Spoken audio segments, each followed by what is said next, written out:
Assalamu alaikum dostlar. Yaxşımısınızlar? Mening ismim Sumaya. Bugun sizlarga Nafisa va tish pastasi degan hikoyani o'qib beraman.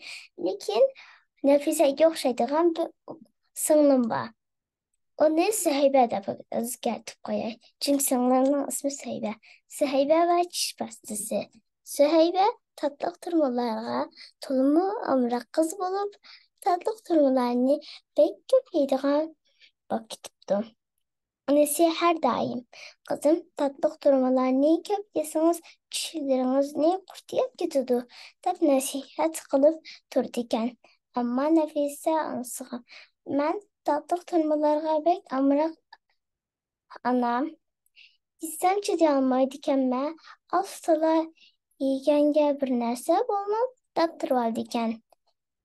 Süheybe anasının sözüge kulak salmay bir kini dostları bilen oldurup pek çok tatlı türlü yaptı. O şu günü geçti dişlerini çok kılmayla uğlap kaptı. O kişi de kutlar gelip onun çişlerini rastlamazsa kılıp yiyişke başladı.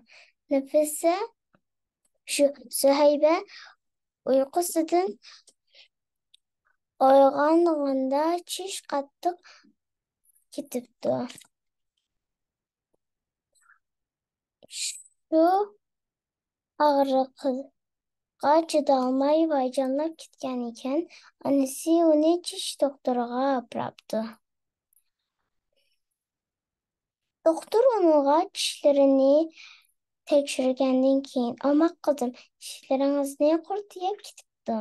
Men sizga dori yozib beray. Uni har kuni yeng. Yeng. Tatlı türlerini köp yeme. Her günü attıgan ve kaçta dişlerinizni diş pastası bilen çoklaşını herkes unutup mu kalmak deptim.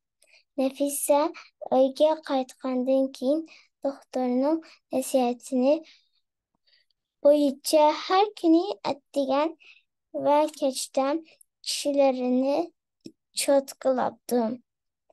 Tatlı türmelerini her qancha yegisi kelib ketsa-mu sabr qilib ko'p yemabdi.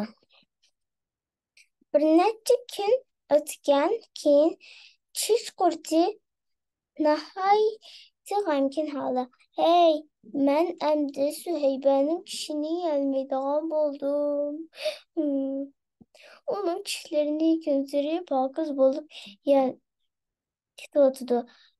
U har kuni tish pastasi bilan tishlarini cho'qqilayotdi. Men tish pastasining puruqidan nihoyatda yergunaman. Tish cho'qqisining meni o'ldirib qo'yishidan bekmi ansirayman. Darhol o'zimga boshqa bir bexatar joy topay" deb ketibdi. Suhayba tishi og'riqi bosganligi uchun onasiga rahmat aytibdi va bundan keyin uning nasihatlariga quloq soladiganligiga va'da beribdi. Xo'sh,